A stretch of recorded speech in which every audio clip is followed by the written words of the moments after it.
Bom dia a todos que chegaram depois. Vocês lembram daquela brincadeira Siga o Mestre? Quem já brincou disso? Quem já brincou? Levanta a mão. A antiga brincadeira. Siga o Mestre. Alguém ia à frente e atrás iam os demais repetindo os movimentos, pisando exatamente onde o líder da brincadeira, daquela rodada, o mestre estava pisando, andando. O líder muitas vezes complicava o caminho, dificultava. Se você era o líder, você queria dificultar. Então você tentava fazer movimentos surpreendentes, dificultosos, para que os seus seguidores não conseguissem te imitar. Mas se você era um seguidor, você ficava atento ao mestre da brincadeira para imitar os seus movimentos. E quando nós estamos na condição de imitar, parece que o desafio é maior do que ser o líder, o mestre. Você não sabe o que vai acontecer, você tem que estar atento ao que está acontecendo. E o texto que nós vamos estudar hoje me fez lembrar dessa brincadeira. Jesus nos ensina a imitá-lo e a imitar bons exemplos dos seus seguidores. Porque um discípulo de Jesus deve se guiar por bons exemplos, sabendo que enfrentará dificuldades. Não de um mestre presepeiro que quer te pegar de surpresa e te fazer errar, mas de uma realidade de quem segue o verdadeiro mestre e discípulos desse mestre que a vida terá dificuldades. Peço para você abrir a sua Bíblia em 2 Timóteo, capítulo 3. A segunda carta de Paulo a Timóteo. Como eu já falei aqui, essa é a última carta que Paulo escreve, que nós temos registro. Esse é o último registro de Paulo. E ele está em uma prisão, uma condição difícil. Uma prisão ilegítima para um cidadão romano, em condições ruins, escura, fria. Somente Lucas estava com ele, acompanhando, não preso, mas de alguma maneira tinha acesso a Paulo. Tem um filme chamado Paulo, que foi publicado em 2018, foi lançado em 2018, que retrata de uma maneira bem interessante essa prisão de Paulo e o relacionamento de Lucas enquanto escrevia Atos com Paulo nesse momento. É um filme bem legal. Então esse homem, Paulo, ele escreve as suas últimas palavras. Ele acreditava nessa missão que ele tinha vivido e estava percebendo que talvez não ia sair dali com vida. Estava dando umas últimas instruções para Timóteo, mediante forte perseguição aos cristãos. O que ele faz? Ele encoraja esse jovem a não desanimar, a não adaptar a mensagem, a não mascarar o evangelho, mas a encarar, sendo fiel à pregação do evangelho, a palavra de Deus. E aí ele vem falando isso e chega no capítulo 3, Paulo vai falar, a gente já leu também em outro momento, sobre a maldade, a corrupção, a dificuldade nos últimos dias, até que no versículo 10, ele vai fazer um contraste com os homens maus para a vida de Timóteo, um discípulo de Paulo, que era esse jovem Timóteo, e acima disso, uma ovelha legítima de Jesus.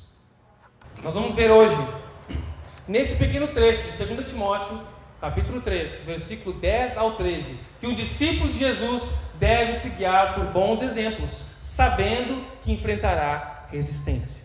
E o texto nos diz, todos acompanhando aí, ou aqui? Mas você tem seguido de perto o meu ensino, a minha conduta, o meu propósito, a minha fé, a minha paciência, o meu amor, a minha perseverança. As perseguições e os sofrimentos que enfrentei, coisas que me aconteceram em Antioquia, Icônio e Listra, quanta perseguição eu suportei, mas de todas essas coisas me livrou o Senhor. De fato, todos os que desejam viver piedosamente em Cristo Jesus serão perseguidos. Contudo, os perversos e impostores irão de mal a pior, enganando e sendo enganados. Um discípulo de Jesus deve se guiar por bons exemplos, sabendo que enfrentará resistência. E aí no versículo 10, Paulo começa, mas você, é um contraste, lembra? Quando tem uma conjunção adversativa, é interessante ver o que vem antes. Então ele começa falando dos últimos dias, dos líderes ruins, perigosos, agora ele faz um contraste, mas você, Timóteo, essa chamada de Paulo a Timóteo coloca ele em contraste com os outros. Você não tem sido assim. Você tem seguido de perto o meu ensino. Seguido de perto. E esse termo, meus irmãos, seguido de perto, ele é carregado de significado, que a gente não pode passar rápido por ele, como se fosse apenas alguém que está assistindo, acompanhando Paulo nas viagens, sabendo o que acontece. Timóteo seguia de perto isso. E esse termo significa literalmente seguir a pessoa fisicamente. Ele é usado no sentido literal para alguém que acompanha a pessoa, para alguém que pisa no mesmo lugar que alguém pisou, está seguindo a pessoa. Mas no sentido figurado, que também era utilizado no grego koiné, essa palavra também significa seguir intelectualmente alguém, acompanhar um raciocínio. Quando alguém está explicando alguma coisa e você diz, ok, estou te acompanhando, estou entendendo o que você está falando, pode continuar, eu estou entendendo e concordando com você. É um seguir intelectualmente também. Isso que significa seguir mentalmente uma pessoa, estar conectada a ela no ensino dele, ligado aos seus ensinos, compreendendo o que fala. Então, ao descrever isso aqui, Paulo está falando para Timóteo que ele estava ressaltando a boa postura de Timóteo, que era de seguir o exemplo de Paulo. Mas qual exemplo? Seguir o quê? O texto continua e nos traz uma lista de 9 itens a respeito da vida de Paulo. E nós podemos pensar que ele fala esse monte de coisa aqui só para falar bonito, como se ele estivesse falando assim: você tem seguido o meu ensino, a minha conduta, a minha fé, o meu amor, o meu tudo. Não, Paulo não larga palavras ao vento. Ele é impelido pelo Espírito Santo a escrever essas palavras, e cada uma delas é carregada de significado. Mas o que significam então essas palavras? Primeiro, Paulo vai falar sobre o ensino. Imite o ensino de Paulo. Qual é o ensino que ele se refere aqui? Ao ensino do Evangelho que ele está falando. Imite o meu ensino, como eu tenho ensinado o Evangelho. Ensine também o Evangelho. Um ensino que antes de ser teórico, que antes de ser intelectual, é experiencial. Alguém que teve um encontro com Jesus e fala disso. Alguém que teve uma experiência com Jesus, tem certeza de que Ele é o Salvador e a sua vida está nas mãos dele e fala sobre isso. Eu não sei falar do Evangelho, eu não sei explicar a Bíblia. Fala o que Jesus fez na sua vida. Fale da sua experiência, apontando para Cristo Jesus. Acompanhe o meu ensino, que é falar o que Deus tem feito em minha vida. Você precisa crer para falar. Não pode ser um mestre, um professor sem experiência, sem o coração entregue. Você precisa crer para falar. E após crer, precisa falar, ensinar, anunciar, saber o que crer, conhecer o ensino, saber o que Paulo está ensinando e imitá-lo. Aqui também inclui toda a doutrina de Paulo, todo o meu ensino. Paulo não apenas explicava Jesus ao Salvador, ele explica nas cartas muito além, questões práticas da vida cristã, e inclui a nossa dependência constante de Jesus. Por isso ele continua: imite a minha conduta, ou o meu procedimento, em outras versões, a minha maneira de viver, como eu vivo, imite o que eu vivo. Timóteo observava de perto Paulo, e queria viver como ele. Eu quero ser que nem esse cara. Eu quero seguir o exemplo dele. E Paulo fala, você tem me imitado. E para nós o desafio é: imite o procedimento de Paulo. Seguindo de perto um procedimento, uma maneira de viver coerente com o ensino que você crê. Aquilo que você vive, a maneira que você vive é coerente com o ensino que você diz crer. A vida cristã não é sobre saber algo a mais. Ela consiste em ser o algo a mais, o diferencial, a partir daquilo que você sabe. Você conhece algo, entende o Evangelho e vai viver a partir dessa perspectiva. O Evangelho, ser cristão, não é ter um conhecimento bíblico, teológico, acadêmico, juntar o conhecimento, mas viver a partir desse conhecimento. Isso é ser cristão. Ele continua: imite o meu propósito. Quando você conhece uma pessoa, um novo relacionamento, talvez a pessoa, quando você está começando uma conversa, ela não diga assim: olha, eu sou fulano de tal, o meu propósito de vida é tal coisa. Isso é muito incomum. As pessoas vão conversando, mas pelo tipo de conversa, pelo que a boca da pessoa fala, pelo padrão de comportamento, de reações, você começa a distinguir o estilo de vida da pessoa e o que para ela é importante, qual é o propósito de vida dessa pessoa. Essa pessoa só fala de dinheiro, de trabalho, de bens, de adquirir, de comprar, de vender. Esse cara vive para ter dinheiro, para ter conforto, esse é o propósito da vida dele. Essa pessoa só fala de lugares que ele rodou pelo mundo, de turismo, de prazer, o que ele vive é para desfrutar dos prazeres do mundo. A maneira que a gente se comporta reflete o nosso interior, os nossos propósitos, os nossos objetivos. Se você conhecer a pessoa, você vai perceber. Se você perguntar para ela qual é o seu propósito de vida, talvez ela fale: meu propósito de vida é servir e honrar a Jesus. Meu propósito de vida, como não crente, é proteger a minha família, conquistar bens, deixar bens para os meus filhos, terem uma vida boa, pelo menos uma faculdade, um lugar para morar. Esse é o meu objetivo de vida: viver bem e deixar uma geração com meus filhos bem, ou 3 gerações, alguém vai dizer. A pessoa pode falar o seu propósito e objetivo de vida, mas às vezes a maneira que ela vive é incoerente com os objetivos e propósitos. Não, o meu propósito é ser feliz só. Eu não quero me incomodar, eu quero ter um lugar tranquilo para viver.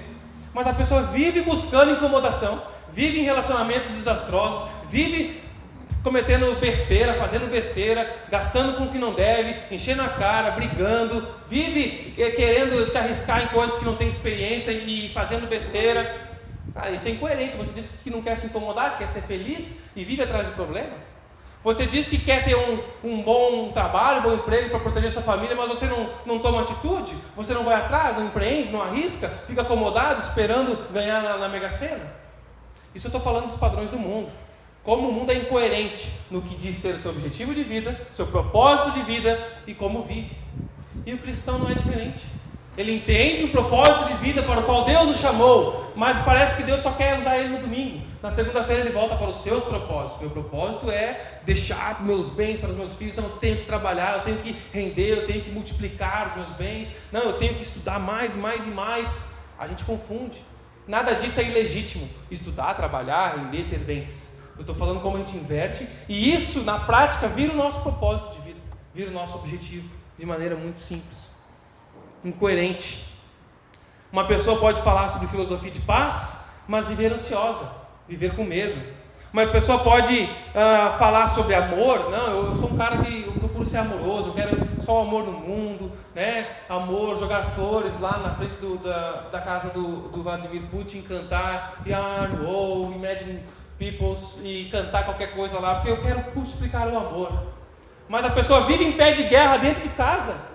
Vive em pé de guerra com seus funcionários, com o seu chefe, com seus colegas. É incoerente. E há o cristão que diz que eu quero viver para Jesus, para o que Jesus quer para mim.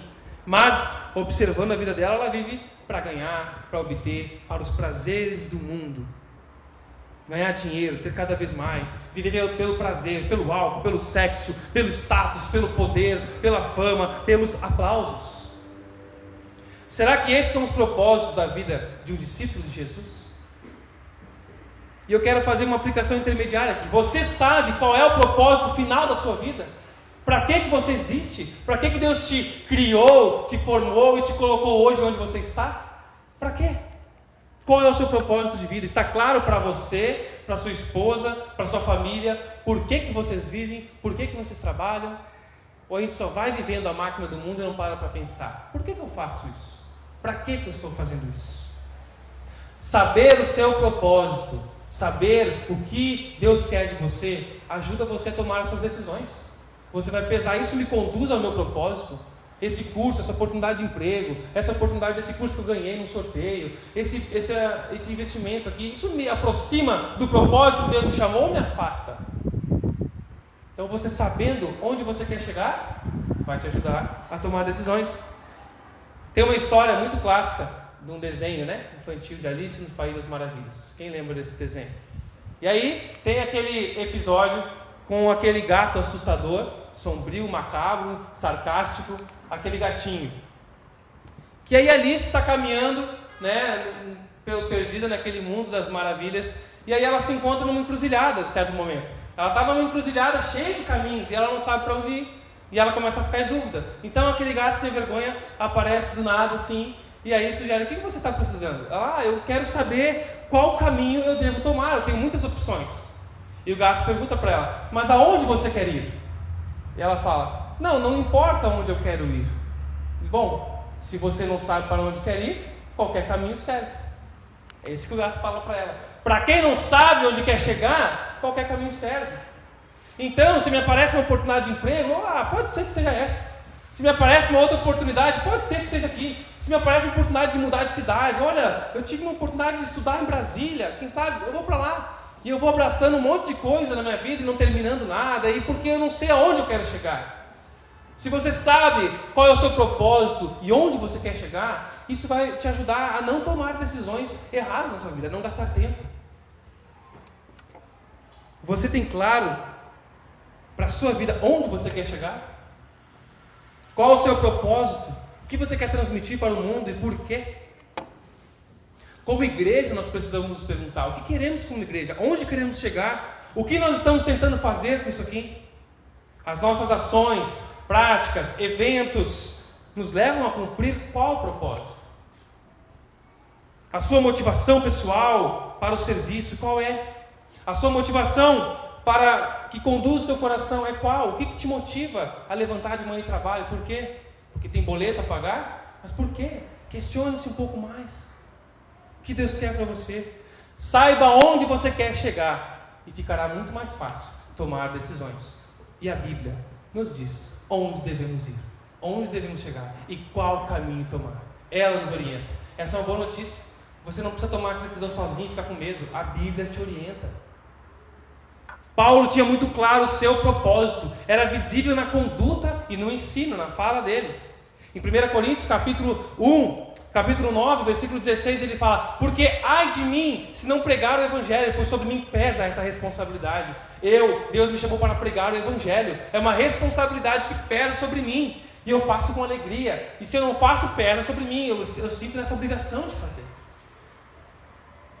John MacArthur destaca que para Paulo, coisas como conforto, autorrealização, autopromoção, autopreservação da vida não eram prioridades para ele. E a gente, conhecendo a história dele, vai ver, ele não estava preocupado em preservar a sua vida, senão não se metia nos lugares que se meteu. Ele não estava preocupado em ter um travesseiro de pena de ganso canadense, senão ele não ia se meter onde ele se meteu. Essa não era a preocupação da vida de Paulo, era cumprir o chamado de Deus para ele. Qual é o chamado de Deus para você? Fazer a vontade de Deus e completar a carreira que lhe é proposta. O texto bíblico continua a lista dos detalhes da vida de Paulo. Você tem seguido de perto a minha fé. E fé aqui não é no sentido salvífico, não é a fé que salva. Paulo está falando de um compromisso, de um contraste com o mundo e não de salvação. O termo aqui, pistes, também é fidelidade. O que Paulo está falando aqui, você tem observado a minha fidelidade ao Senhor, a fidelidade à palavra de Deus, ao ensino dele. Eu tenho seguido de perto isso e você também tem observado a minha fé. Você tem sido fiel, obediente. Essa fé é de fidelidade àquilo que é ensinado. Eu assumi um compromisso com Jesus. Eu vou até o fim, ao que ele me propor, me ensinar e me mandar. Eu sou fiel ao meu Deus, a obedecê-lo. Ser fiel às Escrituras. Viver fielmente a verdade que se professa, aquilo que você diz crer. Você tem fé na Bíblia? Você tem fé nesse livro? Crê que ele é sobrenatural, é a palavra de Deus? Você crê e obedece o que ela tem nos instruído? O que estamos aprendendo a cada dia aqui? Paulo continua: imite a minha paciência. Paciência, a palavra utilizada aqui significa paciência com pessoas. É um termo de relacionamento. Tolerância a pessoas irritantes, a pessoas chatas, a pessoas que incomodam mais do que o normal. Todo mundo incomoda um pouco, né? Eu sou chato também, pergunta para a Taf. Mas é ser paciente. Se quer aprender também a ser paciente, pergunte para a Taf. Como é que tu faz para aguentar o Lucas aí? Dá umas dicas. Ser paciente não é um dom sobrenatural. Qual é o seu dom, meu irmão? Meu dom é a paciência.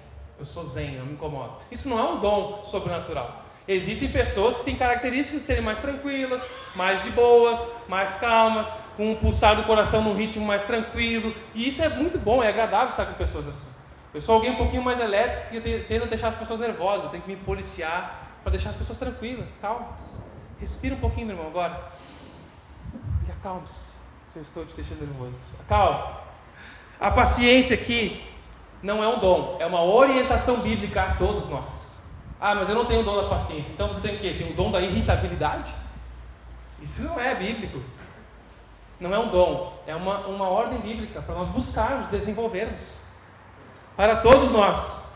Todos nós devemos seguir de perto o não perder a calma. E Paulo dá a impressão muitas vezes que ele não era um cara tão paciente, ele era meio enérgico, meio impulsivo. Então, essa paciência não quer dizer você ser um moscão, deixar as pessoas fazendo o que querem contigo, não é isso.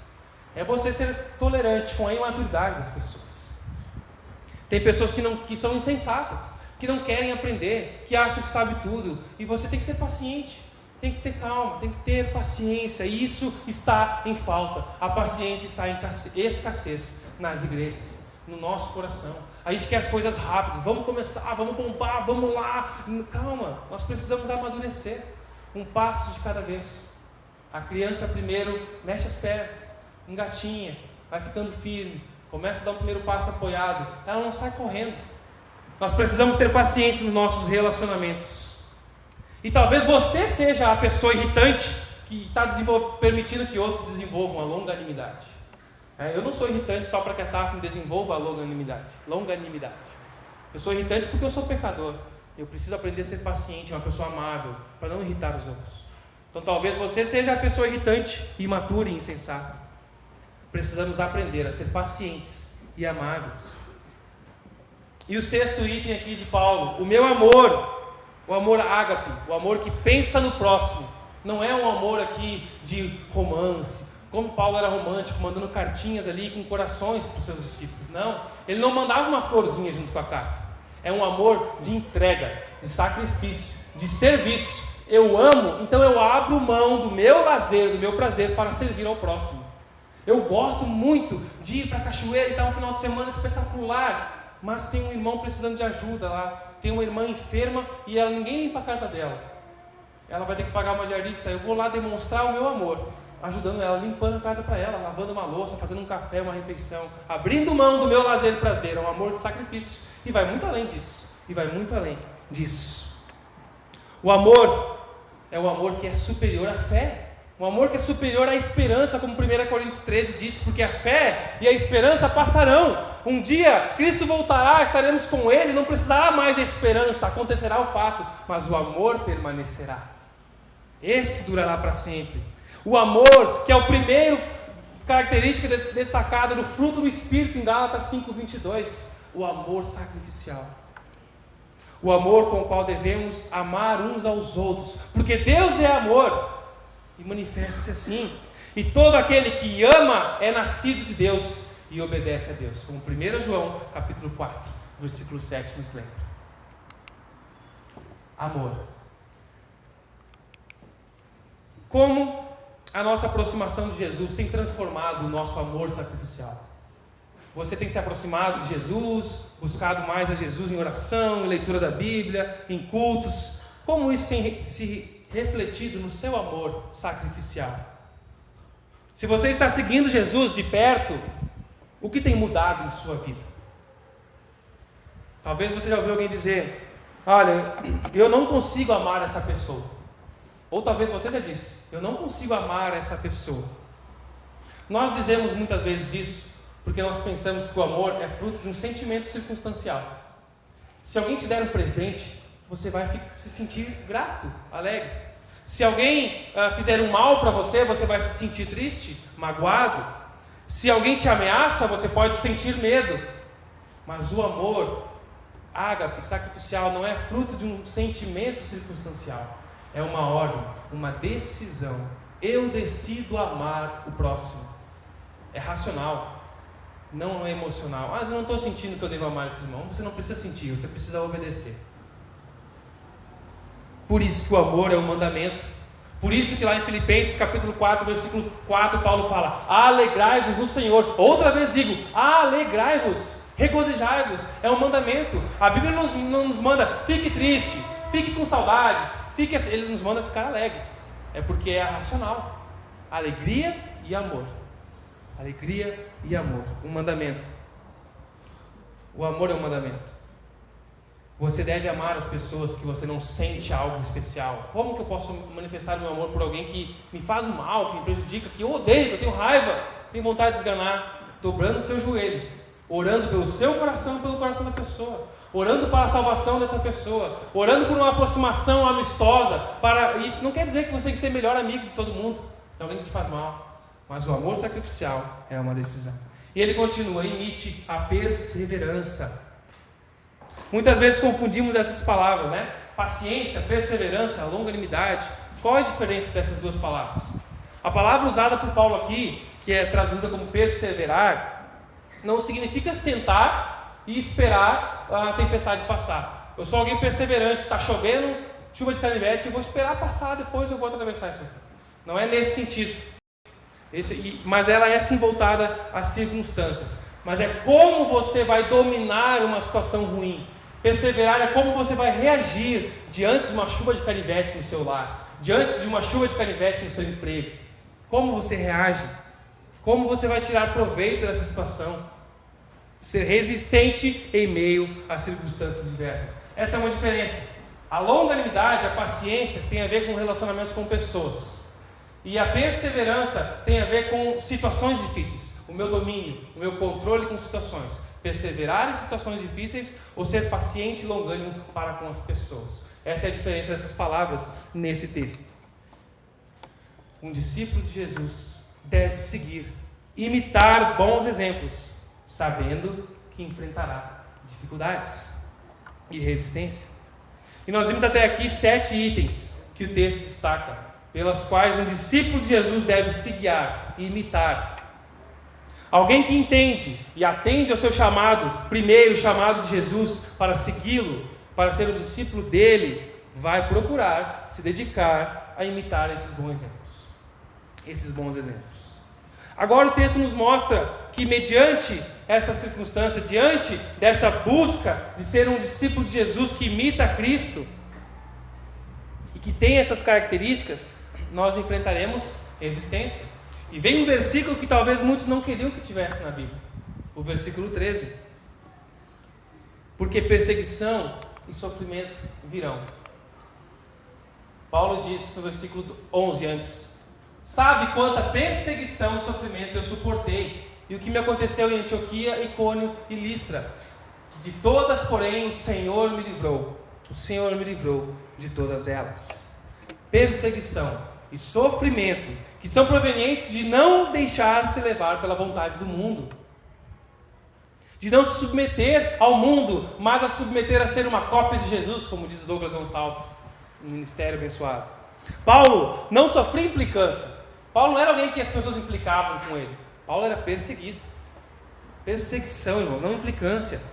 Na segunda viagem missionária, que está relatada em Atos, capítulo 16 e 17, as pessoas iam de cidade em cidade atrás dele. Paulo estava aqui em Barbosa. Não estamos achando onde é que ele está pregando. Disseram que ele foi para Garibaldi. Vamos lá pegar esse cara. Vamos tacar pedra, apedrejar e impedir ele. Não está mais em Garibaldi, ele foi para Bento. Vamos lá de caravana para perseguir esse cara. Não é alguém que implicava, era alguém perseguido.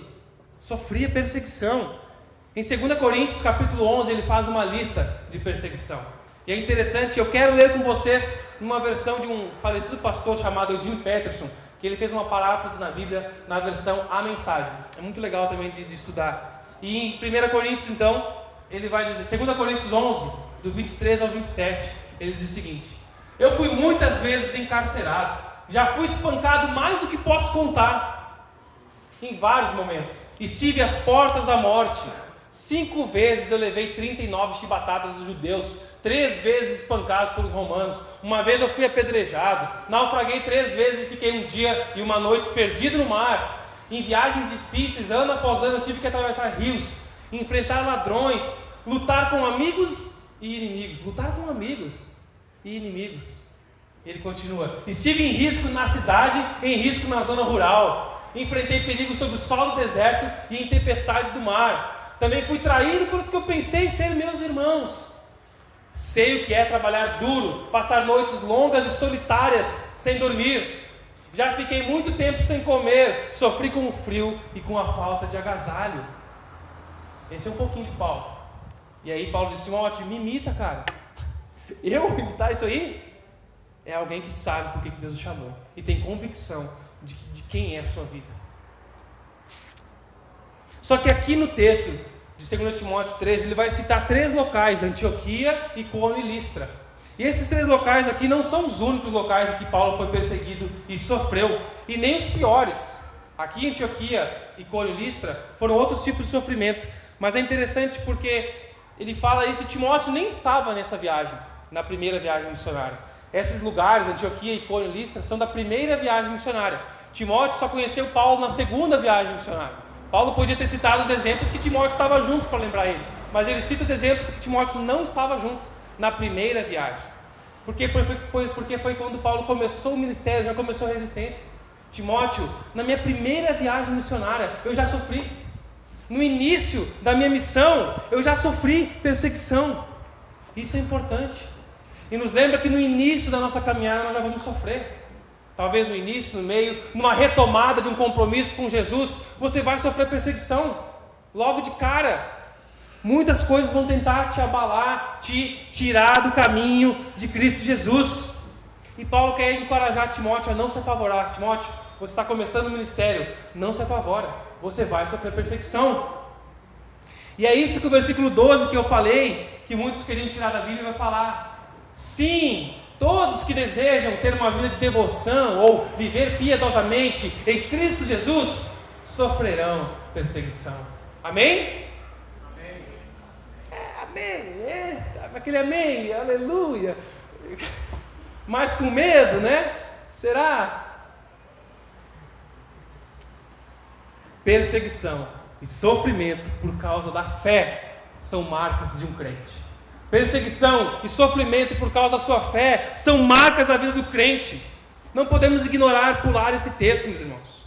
Aqueles que são chamados a uma nova vida, uma vida em contraste com a maldade do mundo, que querem ser cópias de Jesus, vão sofrer perseguição, vão passar por sofrimentos e lutas. Há muitos textos na Bíblia que falam sobre isso, que vão mostrar os discípulos, os profetas, Jesus sofrendo perseguição. E o texto aqui não se refere a sofrimento por causa do seu pecado. Não é um sofrimento por causa de preguiça, de irritabilidade, de ignorância, de muitas coisas. É um sofrimento pela fé, pela ação que você faz obedecendo a Jesus. O sofrimento por decidir viver piedosamente, por querer ser conforme Cristo Jesus nos ensina, obedecendo a sua palavra, amando ao próximo, perdoando, contribuindo, amando, exortando uns aos outros, andando na contramão do mundo. E se você anda na contramão, você enfrenta resistência. Não dá para desprezar o atrito aqui, cientistas e físicos. Ser um verdadeiro discípulo de Jesus provoca o antagonismo do que o mundo é. Ser discípulo de Jesus provoca o mundo. Jesus sofreu isso. Em João capítulo 15, versículo 18 ao 20, João relata Jesus nos falando: se o mundo os odeia, lembre-se de que primeiro odiou a mim. Não é vocês, é a mim. O mundo os amaria se pertencessem a ele, mas vocês já não fazem parte do mundo. Eu os escolhi para que não mais pertençam ao mundo, e por isso o mundo os odeia. Vocês lembram do que eu disse? O escravo não é maior que o seu senhor? Então, uma vez que me perseguiram, também perseguirão a vocês. Você quer ser um seguidor de Jesus? Prepare-se para a perseguição. Mas há uma boa notícia, meus irmãos. Não vim aqui para deixar vocês tristes, sair daqui cabisbaixo com isso. Há uma boa notícia. E Paulo deixa registrado no final do versículo 11: de todas elas me livrou o Senhor. De todo sofrimento me livrou o Senhor. Espera aí, ele está encorajando Timóteo, preso, passando frio, sabendo que vai morrer, sendo decapitado, enforcado, seja lá qual for o sofrimento que vai lhe esperar. Ele diz: Timóteo, seja alegre no Senhor, Ele vai me livrar de tudo. Será que Paulo foi livre dessa situação aqui? Pelo que nós sabemos historicamente, não. Ele foi morto depois da situação.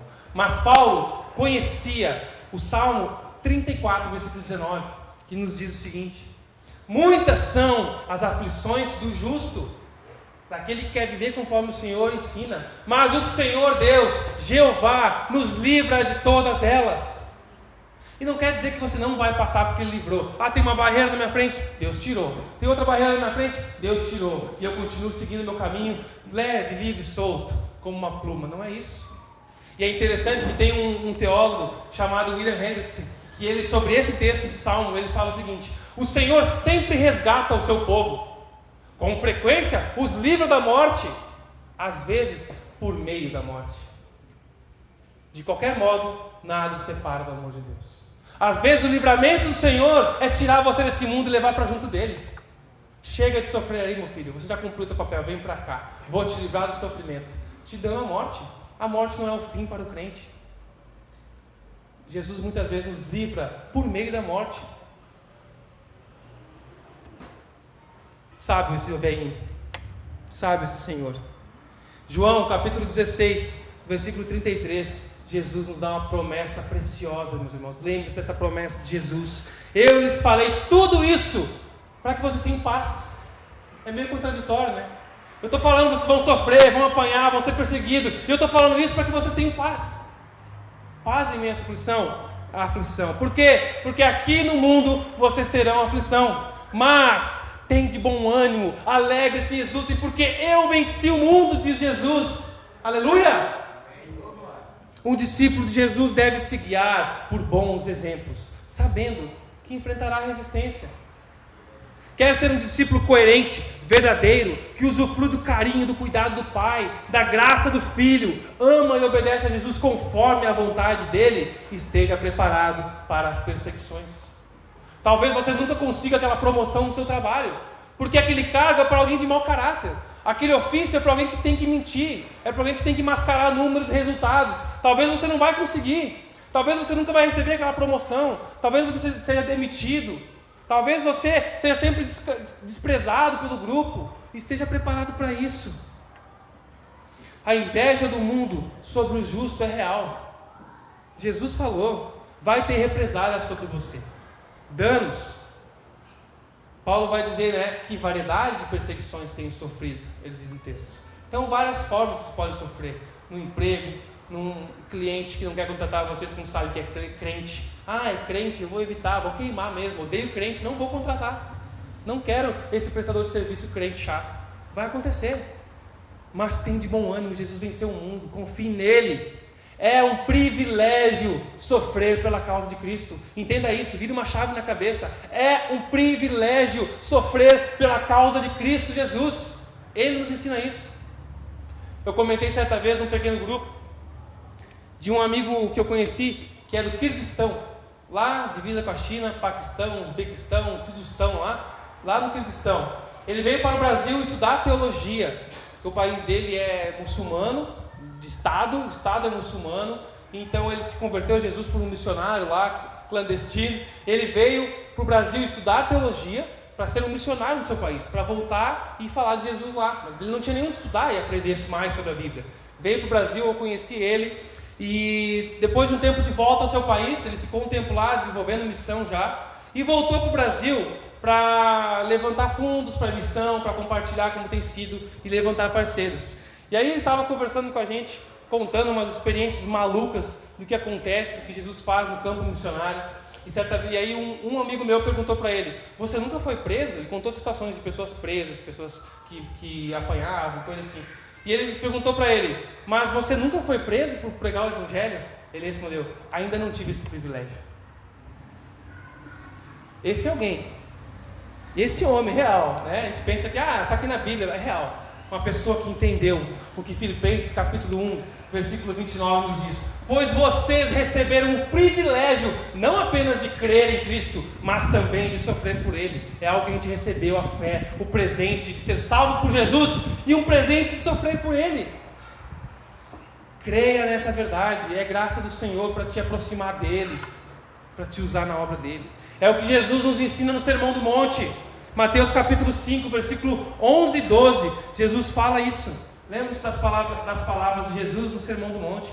Felizes, realizados, alegres são vocês quando por minha causa sofrerem zombaria e perseguição. E quando outros, mentindo, disserem mal, todo tipo de maldade a seu respeito. Alegrem-se e exultem, porque uma grande recompensa os espera no céu. E lembre-se de que os antigos profetas também foram perseguidos da mesma forma. Nós temos garantia, junto com Jesus, de que é bom ser perseguido por causa da fé. Não duvide disso. Um falso mestre, um enganador, não sofre por causa do Evangelho. Um falso mestre é aplaudido pelo mundo. Um falso mestre é ovacionado pelo mundo, é recebido com aplausos pelo mundo. Não, aquele pastor é legal, ele fala umas coisas muito legais. Quem está falando isso? Um ímpio que nem vou citar uns exemplos aqui, mas que me veio à cabeça agora. Um ímpio que tem uma vida devassa e fala que esse pastor é legal, eu gosto dele. Estranho isso, né? Estranho. Um pregador do evangelho verdadeiro não leva, um pregador do evangelho verdadeiro vai levar pedrada, vai ser atraído. O caminho do falso evangelho é um caminho de aplausos, de carinho do mundo. E o caminho do verdadeiro evangelho é um caminho de graça, reconhecimento das ovelhas de Jesus, pelo que quem é Jesus, e um caminho de desprezo pelo mundo. Como será que Paulo seria avaliado hoje pelos padrões de um líder cristão bem-sucedido? Será que se Paulo vivesse no nosso tempo hoje, nas mesmas circunstâncias, sofrendo tudo o que sofre, o que será que as convenções, os líderes do mundo iam dizer? Paulo é um baita de um líder, ou iam dizer, Paulo está fazendo alguma coisa errada. Paulo está errado, não é assim, não é normal para um crente sofrer. Um crente é filho do rei, tem que andar de Porsche, chegar de helicóptero, tem que viver em ruas de ouro. Paulo fala no versículo 13, que esses falsos mestres são perversos, impostores e irão de mal a pior. Vão se afundar cada vez mais no engano, na sua ilusão. O caminho da maldade, o caminho do pecado é morro abaixo, é de mal a pior. Aí você pode pensar, poxa, que sorte de Timóteo, né, ter um Paulo na vida dele. Eu não tenho um Paulo na minha vida. Talvez você não tenha um Paulo na sua vida. Mas você tem Jesus, você tem o Espírito Santo. Você tem a palavra de Deus para seguir de perto. Timóteo não tinha esse livro assim organizadinho, bonito, com comentário, com vários idiomas para ler, com canetas marca-texto para estudar e seguir de perto a palavra de Deus. Deus colocou um Paulo na vida dele. Uma palavra completa, plena, revelada, inspirada. Podemos confiar nela. Mas Deus ainda coloca pessoas na sua vida para te ajudarem, para te instruírem, para seguir de perto a Jesus. E Ele quer que você seja alguém para que outros imitem também. Para que você, como diz Douglas Gonçalves, seja uma cópia de Jesus.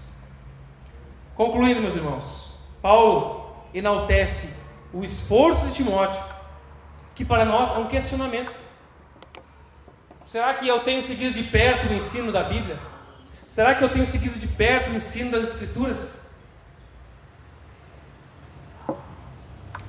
Será que eu tenho seguido de perto a conduta de vida ideal que a palavra me orienta? Estou seguindo de perto o que a Bíblia me orienta? Será que eu tenho me esforçado para entender e viver o meu propósito, sendo fiel a Ele, sendo fiel ao que Deus me chamou, sendo paciente com as pessoas, amoroso com elas, sacrificial com as pessoas, sendo perseverante em circunstâncias difíceis? Será que diante da tensão do mundo eu tenho sido perseverante? Tenho entendido que perseguições virão, sofrimento virá, mas de todas elas o Senhor nos livrará, irmãos. Ele é o nosso refúgio, Ele é o nosso escudo, consolador. É difícil, sim, dar um sim constante para tudo isso. É difícil. Para todas essas perguntas. Eu falho aqui, eu falho ali, mas nós devemos começar seguindo de perto o ensino da Escritura. É algo gradativo, é um caminho. Eu sigo de perto o ensino da palavra, que orienta a minha conduta, que me ensina a ser fiel, paciente e perseverante. Alegrai-vos e exultai, meus irmãos, porque grande será a vossa recompensa. Jesus venceu o mundo mal. Um discípulo de Jesus deve se guiar por bons exemplos, sabendo que enfrentará dificuldades e resistência. Jesus te livrou da culpa do pecado. Jesus te livra da influência do pecado, para que você seja cada vez mais santo, cumprindo o seu propósito, mais parecido com Ele, mais parecido com o Mestre e digno de ser imitado. Amém?